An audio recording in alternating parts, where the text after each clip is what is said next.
Welcome to today's shop talk called Supporting Artists from Process to Performance.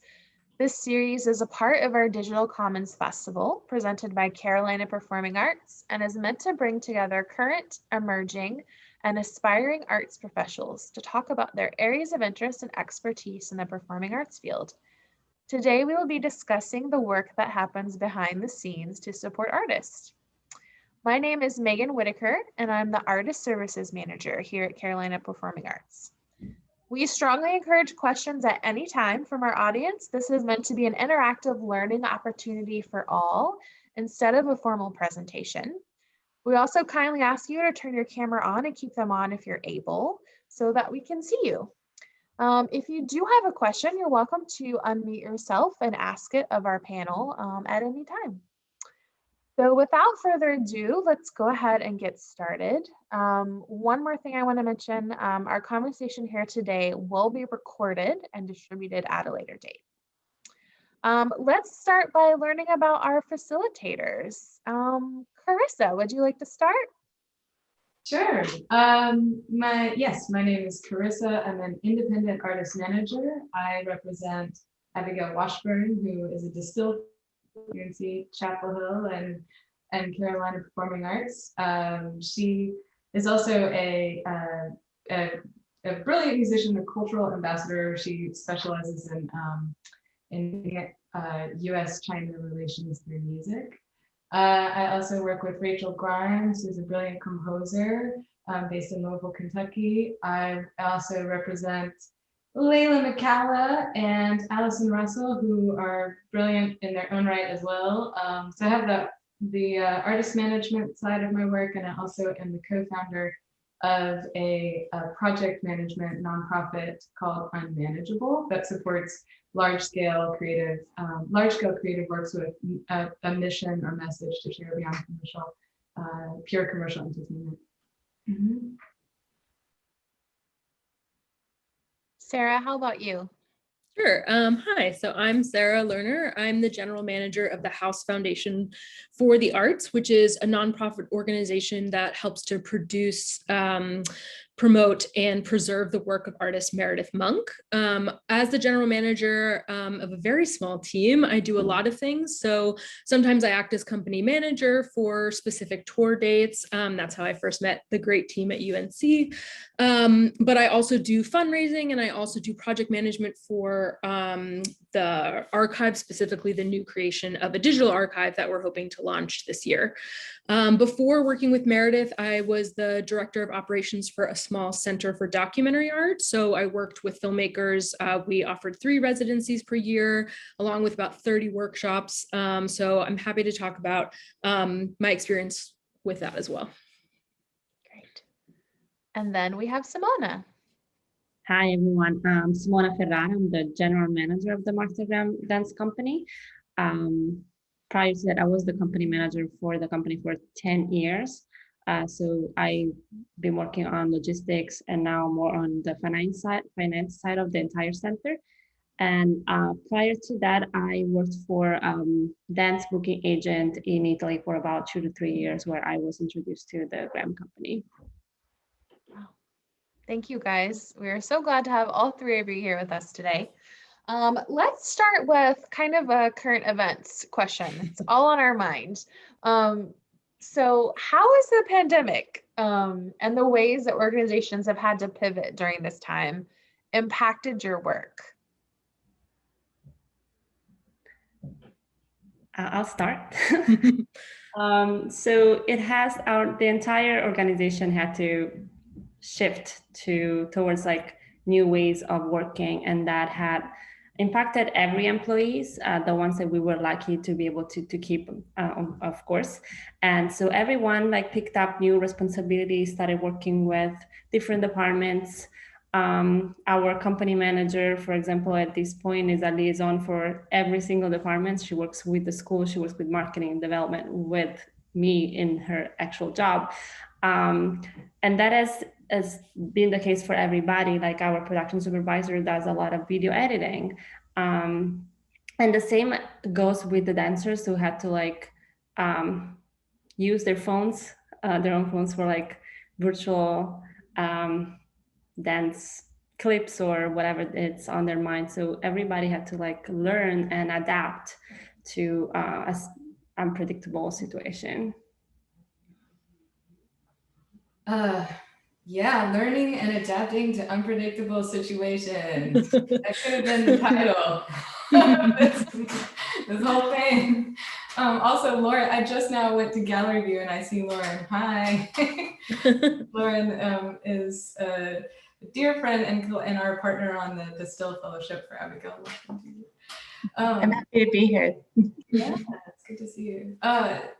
Also, okay, back to the question about how has the pandemic impacted the way that we work on the artist management side. I mean, I think when I think of this period, crazy period of our lives, I will always remember this like chilling couple of days in March after seeing Meredith Monk at Carolina Performing Arts, actually, where every email you opened was just bringing very news for your business world, compounded by the really scary news for all of our health. And I think, the term dark night of the soul comes to mind when we're thinking of artists and anyone who is in the business of bringing people together.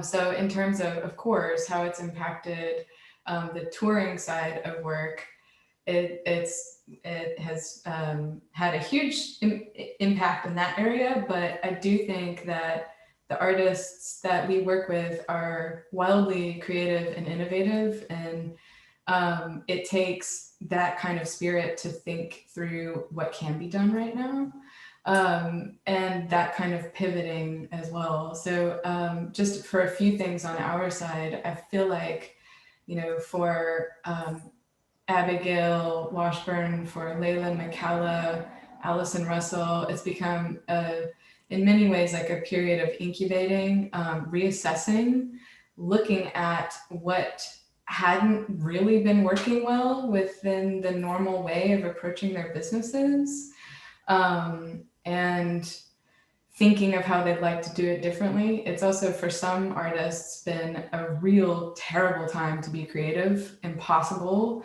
at moments, especially if you're the caretaker of your children and stretched to the limit.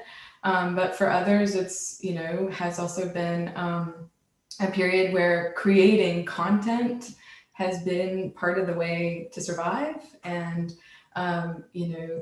whether that be releasing a series of singles, making music videos where the logistics of that is crazy during COVID, but we're working through them, participating in virtual streaming events. And also we've surprisingly had a lot of support from record labels, publishing deals, co-writing partnerships, sync and licensing film, TV placements. These things, like, we have to turn to, reorient and think of what can be maximized from other revenue streams.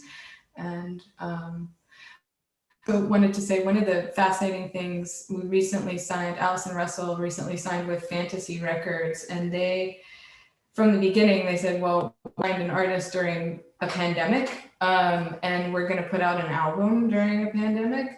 We are going to create an 18-month marketing campaign that will survive whether or not touring happens or not. And so they're thinking of, I loved that idea of like, okay, let's build a campaign using what we have available to us, that is not relying on the on the road in-person touring. So that's been really interesting to be a part of too. But, Our very final performance before COVID was at UNC. We flew the first week of March, and I recall that the first confirmed case was confirmed the day we landed in the airport. And I have a very distinct memory of, no one wearing masks, but having very intense conversations about the best way to wash your hands while we were in the van. And yeah, my last day before, our offices, before we stopped coming back to the office, was Meredith's assistant had come down with a fever, and I went to about 6 grocery stores trying to get all the things that Meredith would need for potentially hunkering down for, a month's worth of time. And then we sat and meditated together, and she had boxes and boxes of masks that she had pre-ordered that were labeled plague supplies in big letters. So we definitely, we're right up to the wire in terms of how things shut down. I also remember, I think on my last day in the office, we had her scheduled for a Q&A that was in person and with Columbia University, and they emailed me asking to reschedule, and then 2 hours later just said it was canceled. And that's when we started getting sort of the avalanche of things being canceled. I think on our end, what has been really challenging is, Meredith has been making work since the 60s and in pretty much every available format that has existed since the 60s. But the primary way that she connects to her audience is through live performance, live lectures, live workshops, very much in person.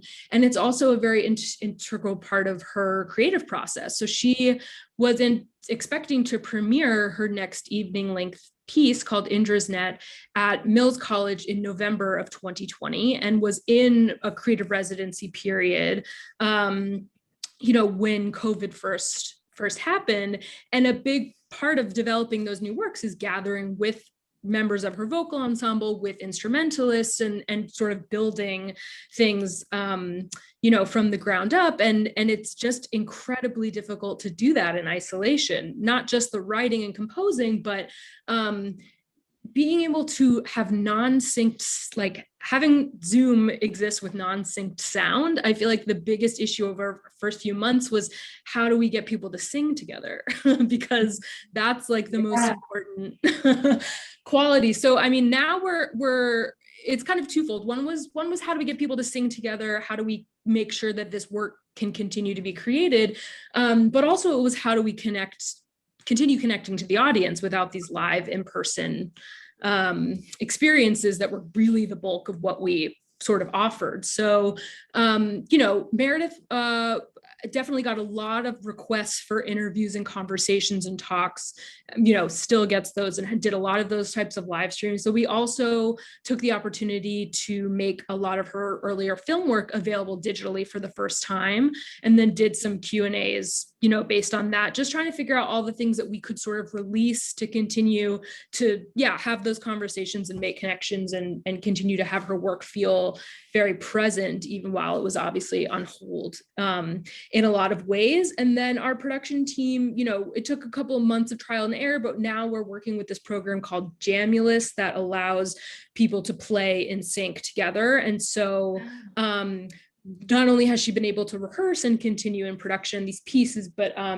we're actually working on taking an element of the live production of Indra's Net and releasing it as a standalone piece, as a separate audio video installation that's meant to be experienced remotely. So definitely that was like a very big pivot in terms of what the piece was intended to be. And it will still exist as a live performance at some point in the future. But like, as everyone pretty much knows, that when that is still feels very nebulous. Yeah. Sure. Yeah. Yeah, I think we've gotten really good at being creative and trying to find different ways beyond live performance that we can keep our artists engaged with their audiences. I'm wondering, what do you guys think? We've become sort of pros at supporting artists in live performance, but what does it look like, or what does it feel like to support an artist when they're doing digital work, when they have meet and greets over Zoom, or all of their work is remote? I wanted to chime in. I think this ties in with that question, and then also a really interesting thing that Sarah, like this idea of development in, developing works in this time in a digital space. It's crazy. I just wanted to, I like wrote down Jamulus immediately. Thank you for that. You're welcome. But also One of this is so interesting that this conversation is taking, me right back to the moment of Meredith Monk's performance at CPA, because I was also in the area because Layla McCalla had a music, dance, and theater work premiere at Duke Performances called Breaking the Thermometer to Hide the Fever. Premiered, and then COVID hit, and now, we are at this moment where it's blessing curse. We have all of this time to work on development, and then we're having to think through all of the challenges of like, how do we do this when the director can't be in the same room as the video projectionist, and we are needing to source different visual elements and footage to incorporate into the show. I haven't figured it out yet. I can say it's really, really challenging. But this curiously, Zoom conversations platforms is kind of one of our best avenues. But as far as like the knowing that there is also,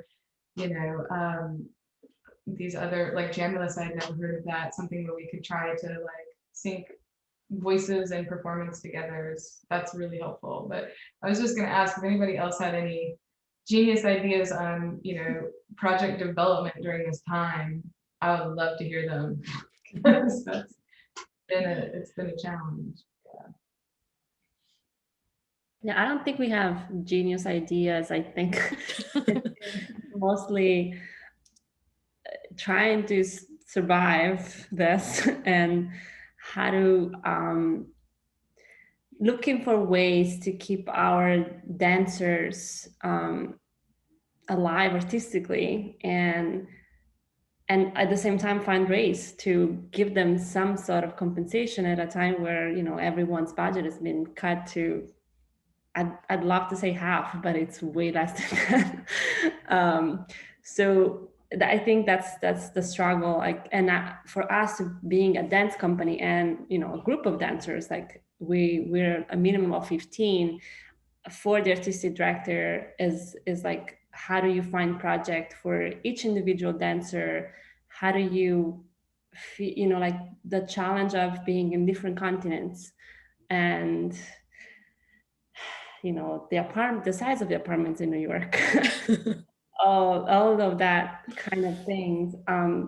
The one thing we've been able to do, we've created this platform on this thing that is called Patreon, that is like Instagram, kind of works almost like Instagram, and that's been our way for us to like let the dancers be creative in their own way. Like like we give them like projects guidelines, but they could, with their own phones or whatever they have available, share their experience from day to life to a project they've been working with some other artists, and we give them the opportunity to share those works, or even just like funny things, and anything they feel comfortable doing. And you see, like, there are some dancers that it comes easier to them, and others that it's just kind of not their thing, or it comes harder to them. Like the same way some dancers are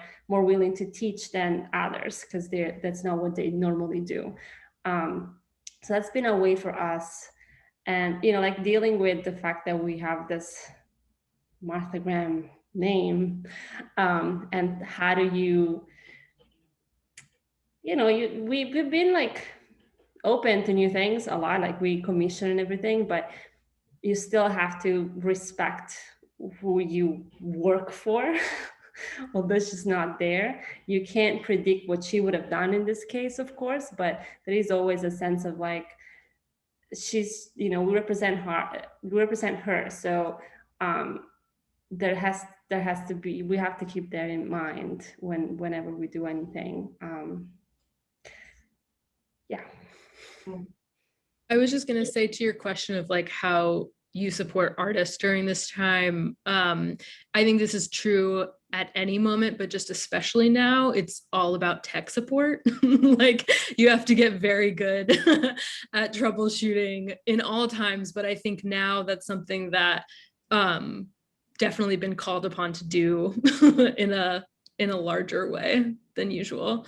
And yeah, I had something else to add, but just thinking about like the budget issue and the fundraising and everything. I mean, we actually decided to do a Kickstarter during this time period, which is not something that the organization, I'm not sure if it had ever done it before. I don't believe so. It's something that I have done before, but just because we knew we had something that was like very project based, and it was a way to kind of engage a larger audience. You know, we as a nonprofit have like a, you know, relatively not old fashioned, but, you know, traditional funding model of, you know, getting a couple of large donors and fundraising from grants. And this was a way to engage like a lot of donors on a smaller level and get them excited around a particular project. So if anyone who's done crowdfunding or a Kickstarter knows, it's a ton of work and, rather annoying, but you know, we were able to meet our goal, and I do think that it did help to, at a time like this, like be able to offer something low cost and a way for people to feel connected to the things that Meredith is working on. Yeah. To the question about supporting in digital space, same, like the tech support / learn all the platforms has become like a really fun game. You know, and I'm noticing too that in some cases it's really lovely when, you know, the invitation or presenter, virtual presenter, has a sense of what avenue they prefer to use, but in many cases they don't yet. You know, they say like, well, we'd love to do a virtual event. What do you suggest? And so, which in some ways is nice, because then the artist can, if they have a preferred platform, they can use that. But in some ways too, it ends up becoming like a series of tech support questions that management handles. Like, well, they like using Be Live for Facebook, you know, sync live streaming or whatever. Well, then how do you use that? And so there is that, you know, element of a new, just a new meeting virtual spaces and the platforms that we're using becomes part of it. I also was going to say you know, how to support artists right now. I feel like since we're not able to, you know, budget in this touring and have different success metrics from, you know, monitoring ticket sales, I think there's like a shift in what we're monitoring for our metrics of success. And of course, it's turning to counting number of streams and attendees, and not counting that, you know, monitoring streams and attendees and coming up with campaigns that can push streaming on Spotify or, you know, just interaction in the digital space. I think one of the things, like marketing digital events, teasing events in advance, having repetition to them. You know, Bela Fleck and Abigail did a virtual series from their home every Friday as soon as lockdown started, and it was chaos. It was wild and fun.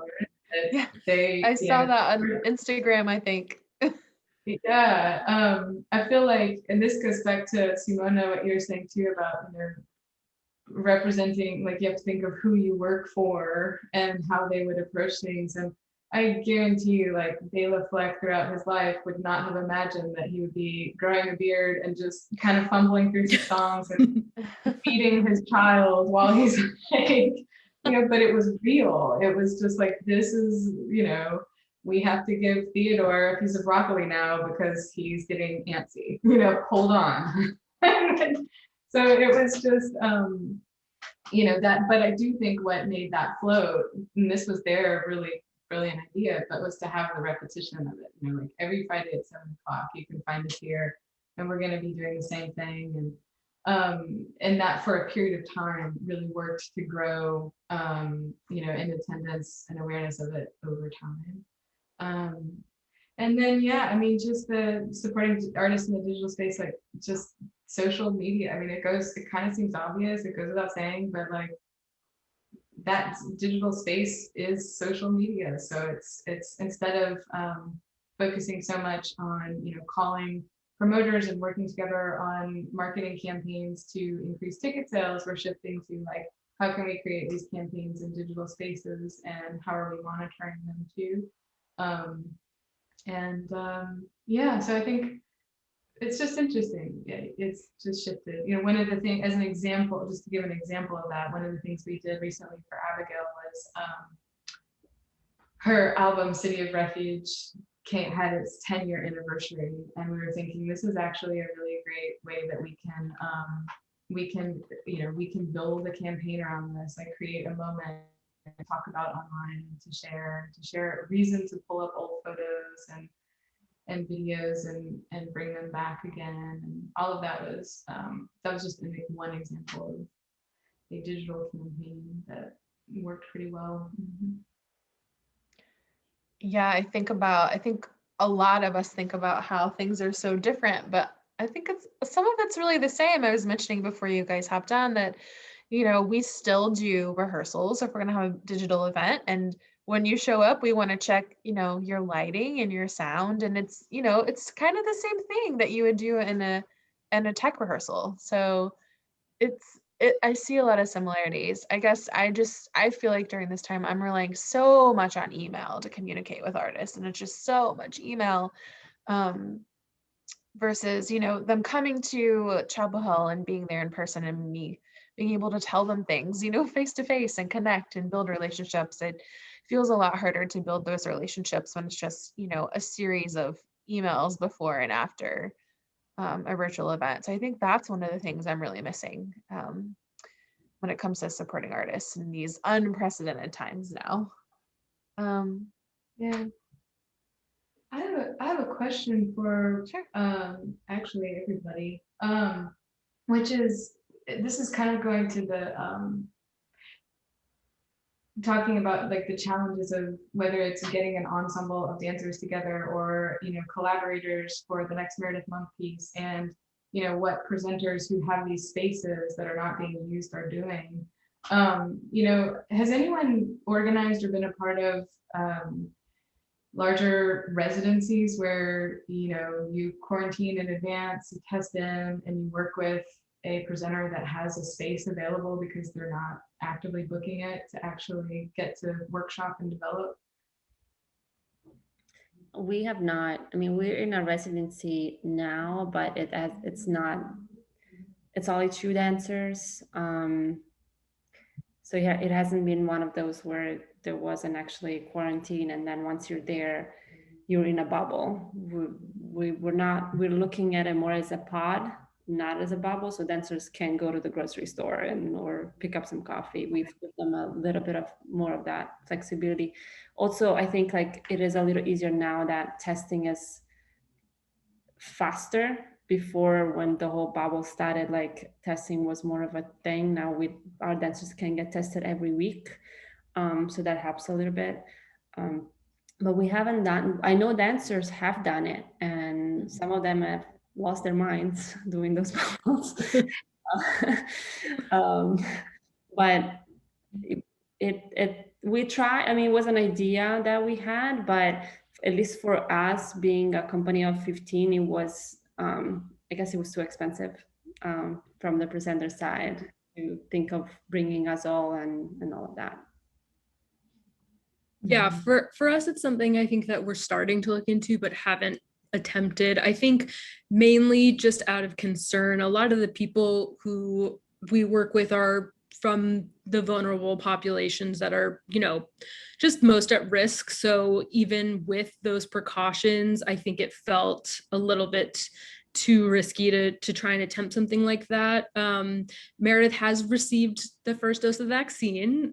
So we're hoping that, that will be the case for other members of her vocal ensemble soon. And that will be a way to make that more possible. I mean, she is incredibly antsy to get in the same room and work with other people in that capacity again, and is not a huge fan of this, has been very adaptable and creative with the limitations, but obviously very much misses the old way of things. So I think it's something we're hoping to do, but yeah, we haven't really figured out what that's going to look like yet. And also, just to hop in, like as you all know, this is part of technically like a festival and a residency. So we did have for different artists that were in residence with us, but they were, individuals. We had one person who he was working with up to 10 people in different capacities, but as part of the university, like there are so many limitations that on gathering that are just changing all the time. And so I felt during that period of the commons that was hard to kind of like keep up with. And it's just heartbreaking because we do have all these venues that we know that people need and are just desperate to like have their own space to create. So I hope that we can figure out some way to like make that more widely available. Yeah, I will say 2 of our venues have been commandeered by the university to hold classes in. So we have music classes taking place in our gigantic memorial auditorium because there's a lot of space and it can spread out. And then one of our venues is a COVID testing site. So some of them are in use, but yeah, it's really sad to know that these great spaces are in some cases sitting empty. Yeah. Should we pause and see if anyone else has any other questions right now or anything to add to the conversation? I'll just add, the echoing of the residency challenge but the opportunity as well to like really kind of go and focus on process. I think it's been really interesting to see all of the artists and residents at the Commons Festival coming in. Well, and first of all, just being so excited to be back in a space, even if it's only with themselves and like one other collaborator. But it would seem also that, the challenge is of course, if you're not local, then the housing would be like a huge challenge. Like Simona, I did notice that Martha Graham was at Sag Harbor Church, and of course, being in the Hamptons is you probably how do you get housing there? They probably do have housing, but that, bringing people to a site, it becomes so much more problematic. And having worked with Carissa on Abigail Washburn's Distill residency, we've had to shift that into a digital space and to think not about live performance, but actually making films. And so part of, and what we're doing in the Commons is actually producing films of these performances to stream live. So that becomes the live component, it's like filmmaking. But I actually did have a question about archives, and specifically actually for Sarah, because I'm curious to know a little bit about Meredith's process in making her archive digital, how that works with the space that we're in now, and if the idea of archive has been, you guys have kind of reconceived that given the challenges or the foregrounding of archives in this moment. Yeah, I feel like we were actually pretty lucky, feels like a weird word to use now, but we had already been centering that project in a big way pre-pandemic in terms of we got a significant amount of funding from the Mellon Foundation, and also started doing a partnership with NYU has this great grad program called the Moving Image Archive and Preservation Program for grad students. And they place these grad students in internship programs, and the school pays them to participate in these programs. So you're getting these really knowledgeable students to help hands-on. So that's how I just mentioned that because it's a good resource for anyone who needs labor to work on their archives, to have someone who's actually equitably paid to do so.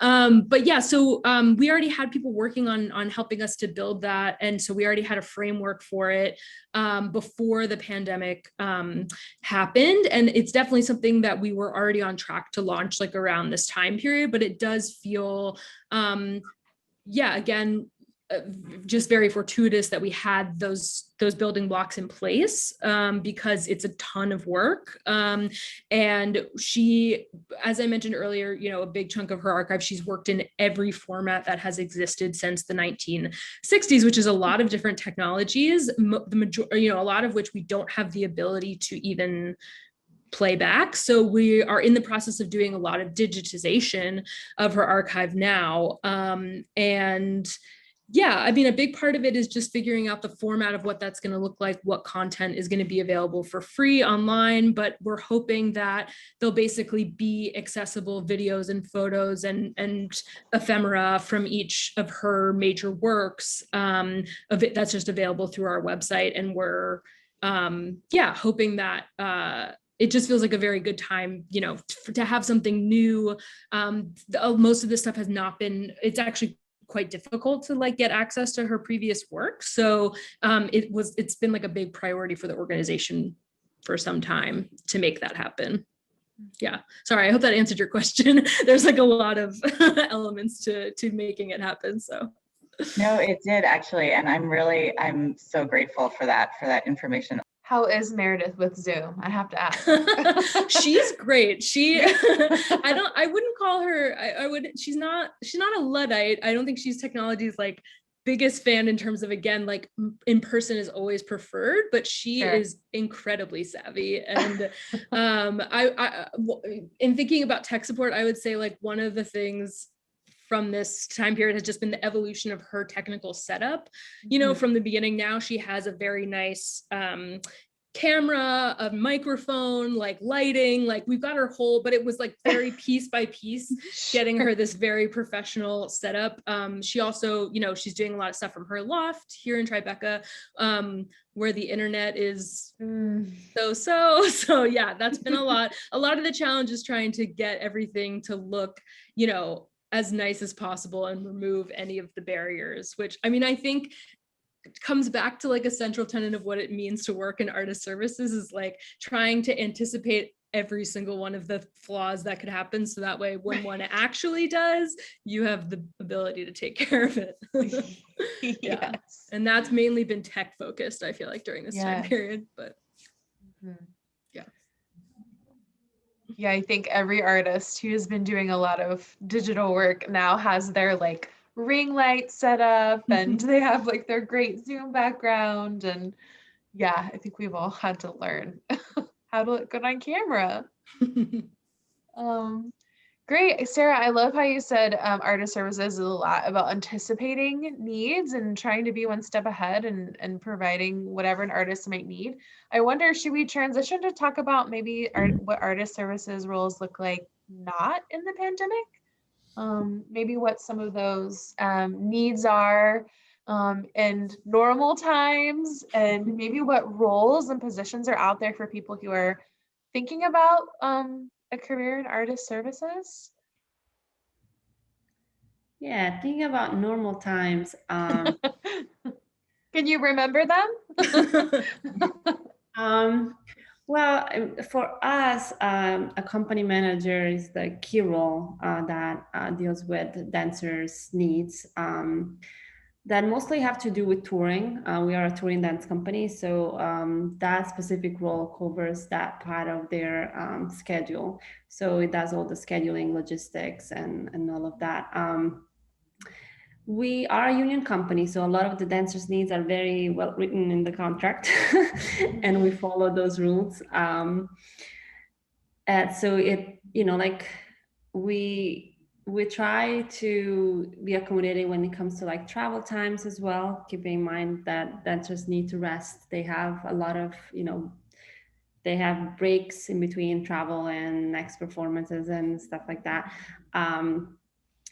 We, you know, dancers need a lot of PT. So whenever we don't have PT on staff, unfortunately, but so it is one of the things that we make sure that when we go on the road, we have contacts. We know that some dancers have injuries. You know, we ask them to let us know that if they have specific needs as much as possible, but that is always in our mind that a dancer may need PT all of a sudden, or a massage or something, so they can go on stage.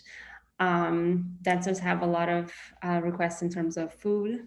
Make sure that they don't always go to a fast food for dinner after a show, but if they have other options, especially when it's when we're on the road for like more than like 2 weeks, let's say, like then you have to make sure that eventually they get some healthy food. What are the needs? Other roles that take care of dancers. One very important role is the stage manager. We have a production stage manager, so she takes care of the entire show and not just the dancers. But that is a very important role because she's takes care of everything that is also safety related when it comes to the theater. The backstage area, the dressing rooms, the stage itself. They rely on her for all of that and scheduling their time at the theater. The way I've always seen the separation of the two roles was like when the dancers aren't in the theater, they're kind of not my responsibility anymore. I'm not the one allowed to say anything on stage first.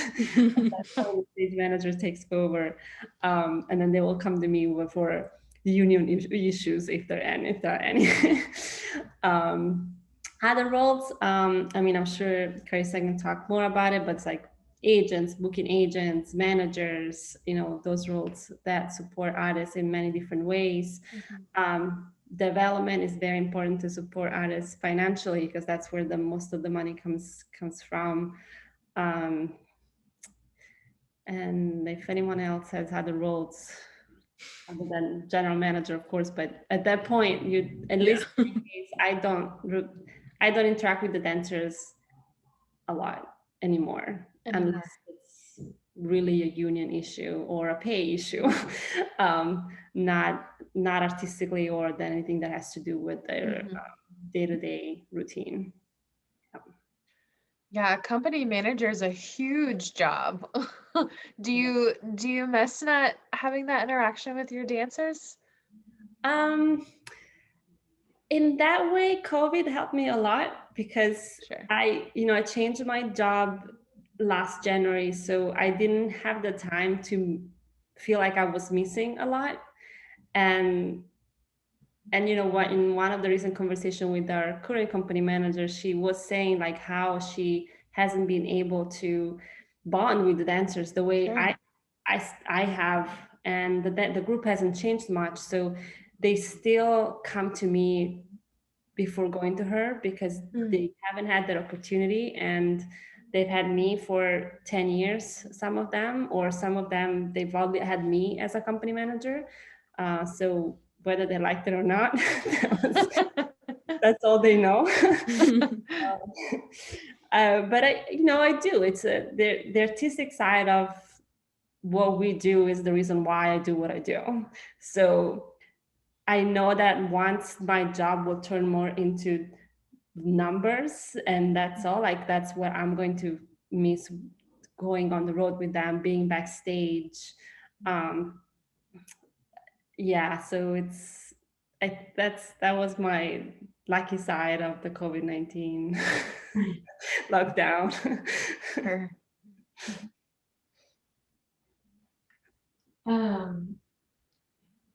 On roles on the artist management side, the manager in many ways is building out in some cases an a la carte team, and in some cases a built-in team. And the a la carte-ness kind of comes around record releases. So an artist, the core team, of course, manager, booking agent. Some artists like to have their own publicist that's dedicated to their work. And then you have your publisher or publishing administrator.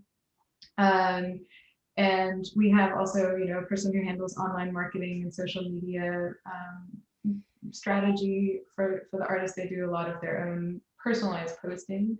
But then on the other, as you're building out your team, of course, some of those roles are going to be, as you grow, you're going to need a booking agent in the UK or Europe or Australia, New Zealand, China, Japan. So you'll add different agents if you don't have an agent that can represent you worldwide. And then and same with publicists. On the label side, of course, you'll have a project manager. Then the label will have multiple different teams. Like the label will have a sync placement team, film and TV. And that's like a really fun role, I think, like getting to pitch music for film and TV, and then you'll have your digital marketing, part of the team over there. And then a lot of times the label will have a supplemental publicist as well.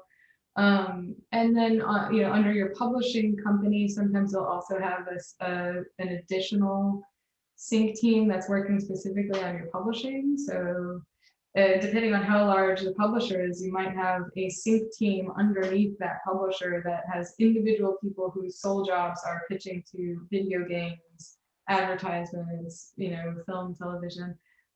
So ultimately, like the team, and then of course radio team, radio promotion, it grows, and it can, certain elements change depending on the project. And that's all like on the more for-profit artist, traditional commercial music industry artist management side. On the more nonprofit leaning side, to support some of these creative projects that are, not maybe going to tour 150 dates a year, maybe they will have an album component, maybe they won't.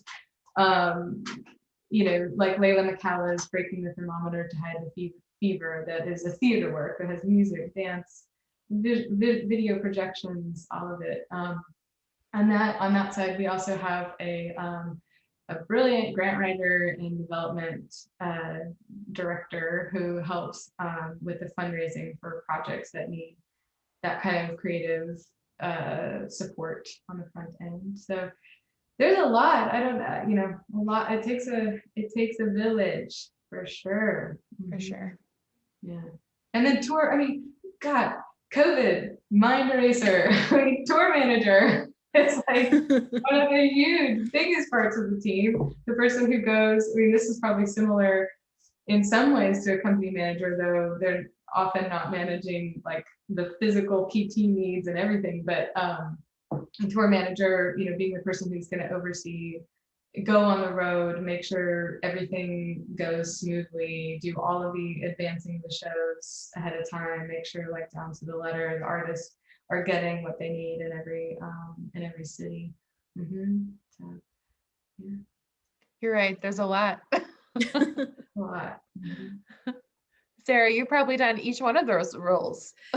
Yeah, pretty much. As I mentioned, the house is a fairly small organization. So my role as company manager is very much dependent on, if I'm needed for specific tour dates. It's by far not my main role with the organization, but something I'm very happy to do depending on where the performance is taking place. And I would say, a lot of my skills in that were born from, in a previous life was an event producer, ran a small film festival and music festival, and, did one-off events. And also as part of my role with the Center for Documentary Art, used to bring our residents up to a film festival in Maine each year. So I would drive a 15-passenger van 8 hours to Maine and set people up with, set people up with housing. Yeah, one thing I will say is like most of my experiences in the nonprofit,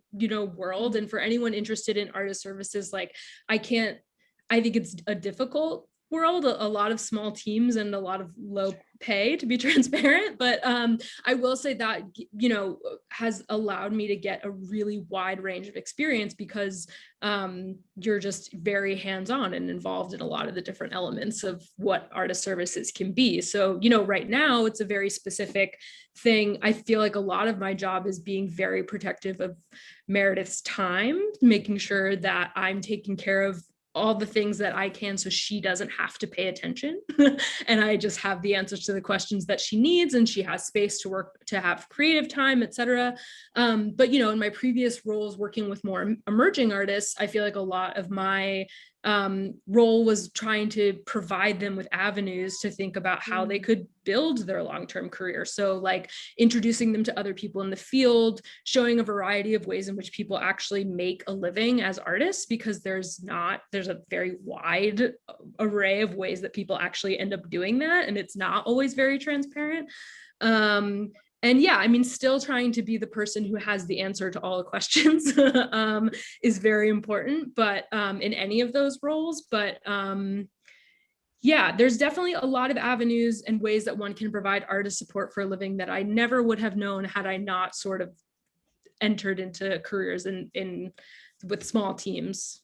Yeah. Sure. Yeah.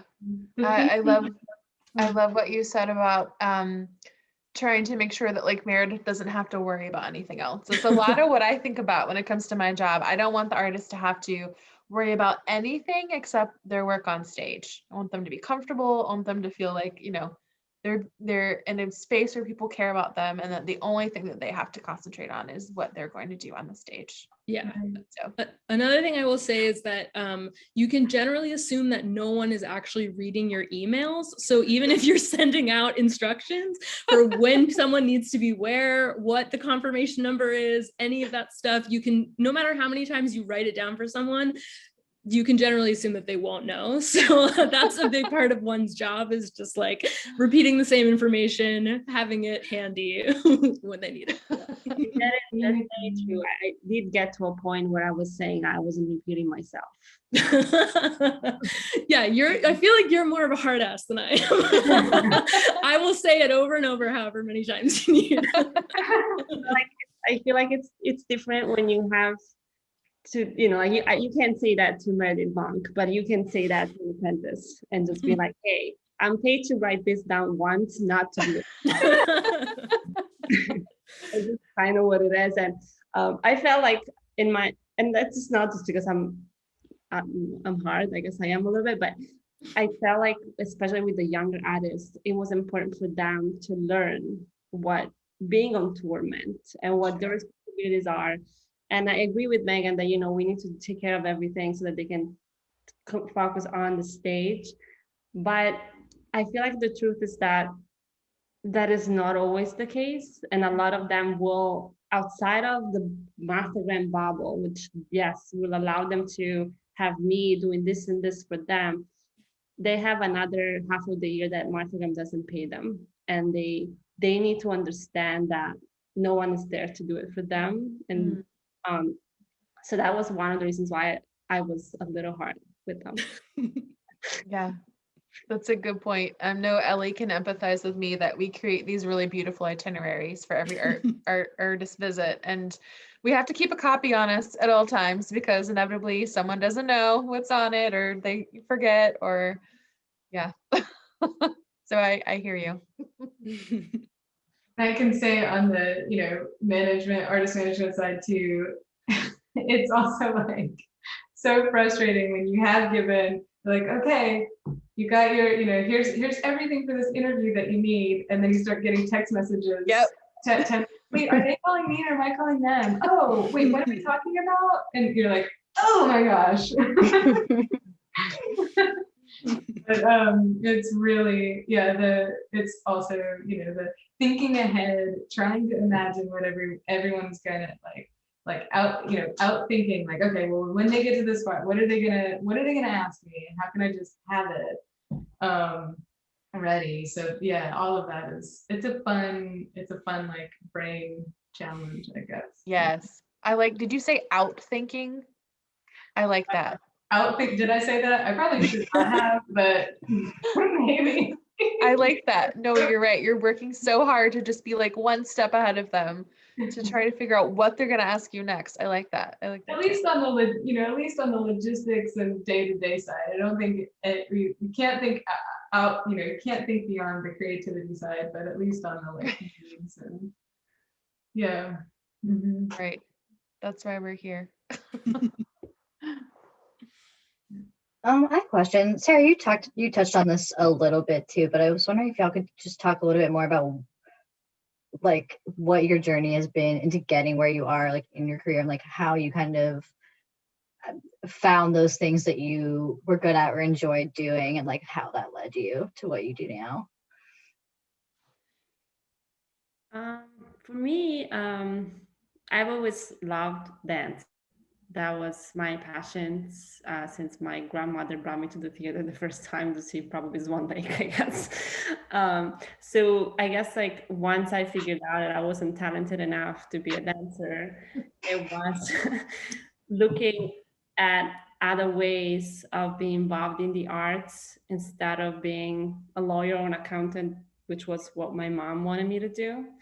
And then from there, I went to school in Italy, in Rome. So I went to college there for, it was more like performing arts, and there were like a few classes on management. At that point, I had no idea what I wanted to do.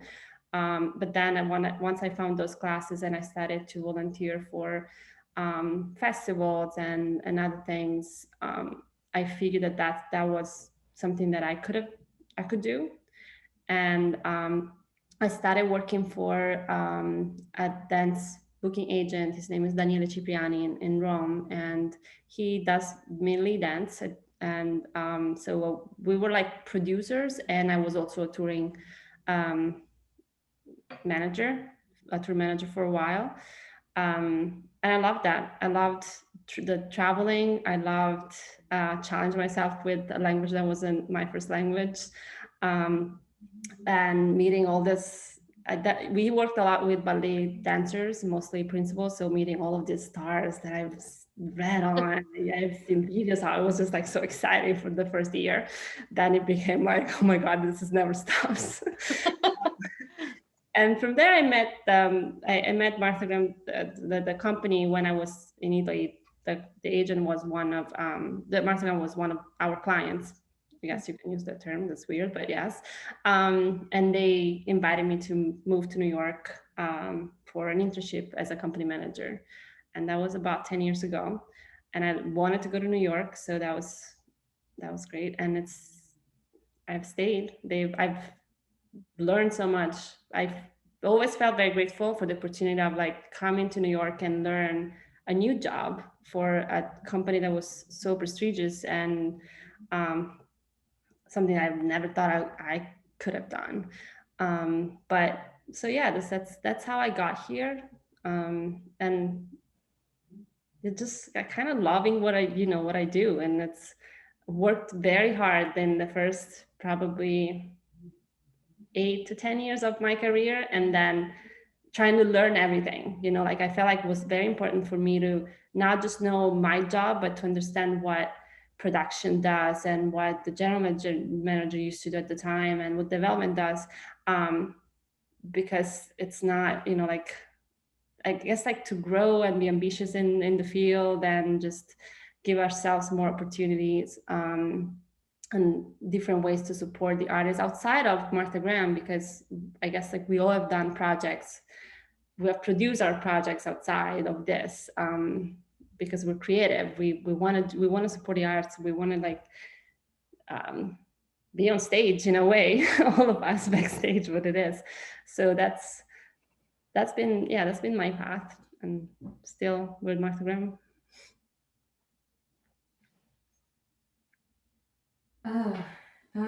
Yeah, I think that following what you love is, that's a huge part of it. I was just thinking about this yesterday for some reason, but, like if anyone, people did ask me when I was in high school and college what I wanted to, quote, do. And I didn't know that this line of work existed. I would not have even had the, context to say that I would love it, so it's really fascinating to me. But I've just loved language and music my whole life, and I think they're the same thing. And so I started my first studies where I was studying French language, literature, and linguistics, and became a French teacher at the University of Tennessee, Knoxville. And on my spring breaks was moonlighting in South by Southwest, just like scrambling around, trying to see everything that I could see for afford a badge. And through that, I ended up meeting the head of AC Entertainment, which is a large music festival and concert promotion company. And he's based in the same town where I was, Knoxville, Tennessee, where I was living. And his name's Ashley Cabbs. He hired me on the spot, even though I had just been giving quizzes on the subjunctive the week before. But he was like, "You are an insane music researcher, and if this much effort into it, then I'm sure we can find a spot for you at this company. And so I started out on festivals. I worked with him on Bonnaroo, Forecastle, Moog Fest when it was in Asheville, and then all of his just wild artists that he supported, creative artists and work that he supported outside of the more commercial leaning work. And then through that process, he was managing Abigail Washburn at the time. He had one artist on his roster, and that's when I realized that that was my true passion. And so I started to be the head of the artist management company and working with Abby. And then in 2013, Ashley folded that part of his company, very smart, to focus on festivals. And Abby took a risk and just said she believed in me and wanted to build an artist management company together that focused on putting, artistic integrity first over, focusing on the mission and what creative integrity over, just bottom line. As to how she wanted to make her artistic decisions. And then I've had an independent company that's been growing for the past 8 years. And it's just wild when I look back. I mean, similar, Simona, when you're like that invitation to just, hey, come to New York and try this out. You're like, okay. And then it just sends you on this path that is, but it takes a tremendous, of course, it was like a lot of working toward that end and following what you love and just trusting that it's going to lead where you want it to go. That ultimately, I think, created the avenue for it. Yeah. Mm-hmm. Yeah. I mean, I talked a little bit, referenced my trajectory, but I would also say that I never really knew what I wanted to do for a living, and studied art history, cinema studies, and writing, and didn't know what would happen as a result of that, and ended up kind of in event production, which I think gave me a lot of the basis for the skill set that I have now, which is very much needing to be responsive and also think ahead to all of the possible needs of the people that you're working with. And that was like a very important, experience to sort of lay the foundation for my forthcoming career. But I would say every step I've taken has been very instinctual and mainly driven by the communities that I've been able to be a part of in New York. I've been in New York for about 15 years now. And I think a lot of the sort of success or continued ability to be gainfully employed in the arts has come very much through the experiences that I've had and the community that exists here. Yeah. Great. Thank you guys for sharing that. Lauren has a question. Well, I just want to say also that was so inspiring. Thank you all so much for sharing those journeys and memories. It's amazing. My question is a little abstract, but I think I think on the surface, probably we could think about artist services as being quite one way, managers, company managers, everyone is kind of thinking about the needs of the artist primarily. And I'm wondering, if there's what you guys sort of get out of that relationship, or if there is a kind of coming back, or how it becomes a two-way street. What kinds of, how does the artist give back to you?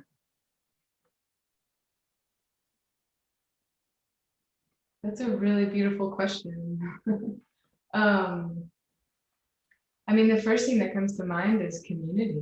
I just love being surrounded by such wildly creative people, and it makes my life so rich. And then also I feel like I work with, and this is intentional, I only work with deeply gracious people who recognize the work.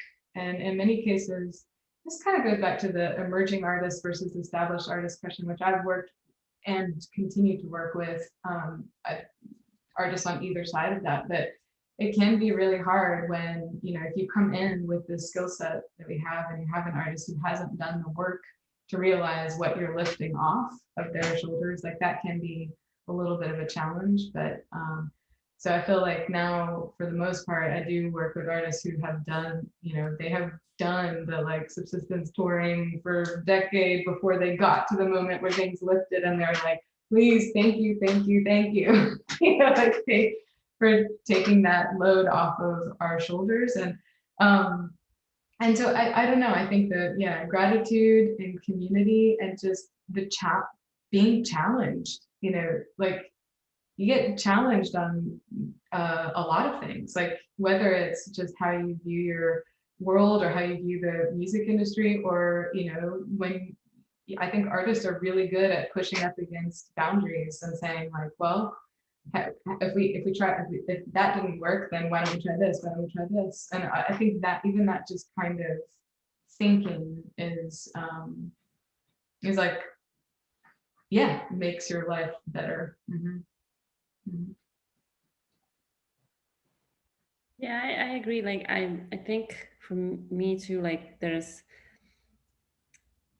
they give back to me like by just, being themselves in a way. Like I love being around artists and being around dancers, and in a way feel part of the process, that the end result of them being on stage and doing their beautiful job, and the audience feedback, all of that to me is why I'm doing it. And there has to be a lot, I mean, there's also a level of respect that goes with it. Like I can't work with dancers or artists in general that do not acknowledge the amount of work you do, or respect the amount of work you do, or have no boundaries in terms of like time they call you or their requests. I think for my personality, it doesn't matter how big of a name you are, I wouldn't be able to work with anybody like that. To me, it's important that they do see what's the work that is done behind the scenes for them to be on stage, and as Megan says, like be free of every other concerns. It makes me work better. It makes me want to give them more. And I've seen it because working with different personalities, I do see how I tend to help more someone that does have that level of respect for me and acknowledges the work, and compared to someone that is just kind of not paying attention at all. So yeah. Yeah, I mean, I would say that art is one of the, most important things to me, one of the few things I care about in the world. And I would much rather apply my skill set to that realm than others. And I think there is, I feel lucky to be able to be employed in this field because it is very challenging to do so. I think that's part of the issue, is that a lot of people see it as luck and therefore put up with a lot that they shouldn't have to. But in general, yeah, I'm very happy to be able to continue to use my skills and energy and effort to connect people to things that have meaning in their lives. And I think art is like very, very important to living a good life. I don't know, it's very sentimental, but it is like a nice thing to be able to like dedicate a big chunk of my life to. Yeah. That was a really beautiful question, Lauren. I actually wrote it down. I'm gonna have to think on that. Yeah, well, I know that it can feel so, invisible sometimes, and depending on who you're working with, it can change so drastically. But it reminds me of when Annie B. Parson was here last February. I remember she gave this beautiful talk at CPA that said something about like, what room do you want to be in? Like, and go to that room, go be in that room. And I remember it was just such a beautiful metaphor or image, the rehearsal room, but like going into like just being part of the conversation, like Sarah, you were saying, like just being in New York and being like, I want to be around this, or like, you know, all of you, you know, Simona in Rome and like Carissa, like in Knoxville, like it's just, I think that just moving toward that and just knowing where you want to be in whatever capacity it is that you're like in that conversation. Yeah, and the room can be, a group of people or artists, you know, not just the city or space. It's like, I want to be in a room of creators who are pushing boundaries and making this world a better place. Like that's, you know, that's one of the rooms. I'll also add, I don't know if you three feel this way too, but I get a great sense of accomplishment at the end of a performance. I wasn't the one on stage in front of the audience, but I played a really big part in making it happen. And it just, I feel that same elation and I feel those same feelings after a show that because I know my part was big in helping it happen. So that's another way I think that artists can give back to us too. Okay, so we're almost out of time. Does anyone else have another question that they would like to ask? Anyone? Okay, well, let's end with the question that we've asked all of our Shop Talk facilitators. What are some pieces of advice or common pitfalls that you would want to tell someone who is aspiring to work in this area? Wow, how much time do we have? Think about this question is Try anything else first. There's this amazing essay. I'm gonna forget who wrote it, but it was like basically on how to be a writer. And she said, try anything else first. And if you just can't do anything else, then you are blessed / cursed with this as your work. So, I mean, I think, yeah, it's, I don't know. Abby has a great line too, where she's just like, you just gotta pay your dues, and then you gotta pay your dues, and then you gotta pay your dues, and it's just a lot. You know, it's just a lot of dedication and believing in being a part of something bigger. And I mean, I think, I don't know. Those are the first things that came to mind.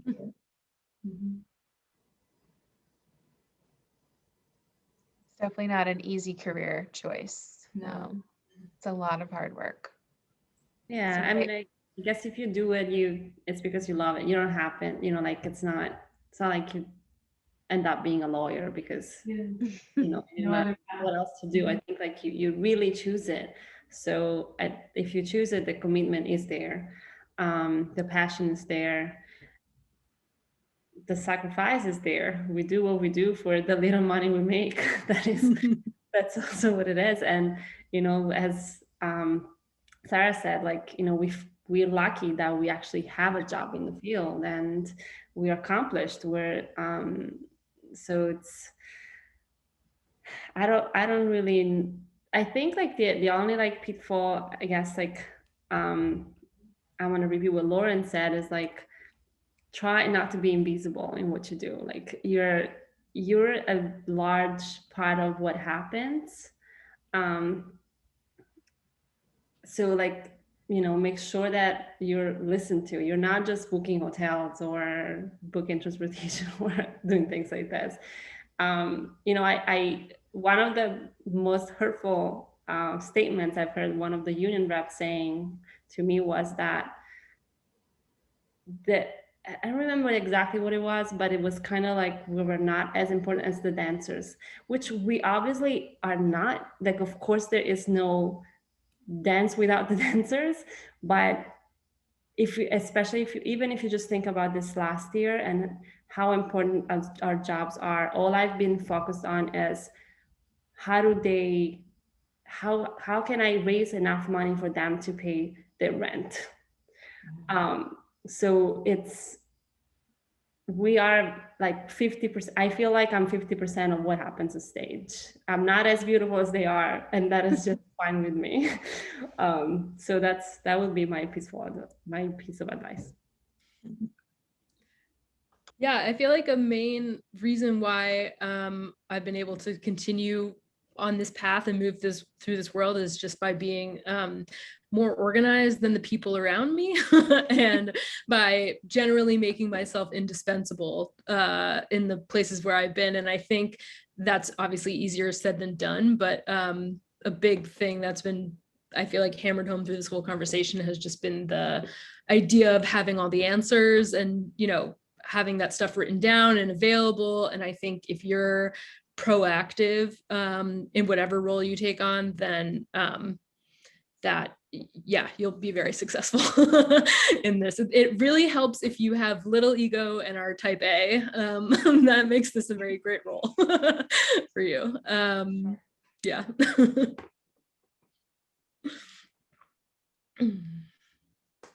That is some really great advice. Thank you guys for sharing that. Simona, I wrote down what you said. Nuggets of what you said. I'm going to work on trying to not make myself visible. That's a really good point. And Yeah. I think when this kind of work does get frustrating, it is because there's a lot of work that goes on behind the scenes. But thanks to, like, you know, Megan and Ellie for giving us this space. Like, this is visibility, you know, and this is just really, it's really amazing, you know. Thank you. Yes. Oh, go ahead. Oh yeah, no, thank you guys for being here. It's been great to be able to have this conversation with y'all and see, it's a great field to be in, and it's nice to see you guys and get to actually just sit down and talk about it as opposed to just, you know, fleeting conversations. So thank you so much for your time. Thank you. Yes. Thank you. Whenever I see you guys, we're like running around trying to take care of people. So this is nice. Thank you so much, Simona, Sarah, Carissa. Thank you so much. And thank you to Lauren and Rob for being here. And I know that you guys have been fulfilled by what we discussed. And I know that everyone who will watch our recording will be fulfilled as well later. So thank you so much. It was so lovely to have you. Thanks for being a part of Digital Commons, and have a wonderful Saturday.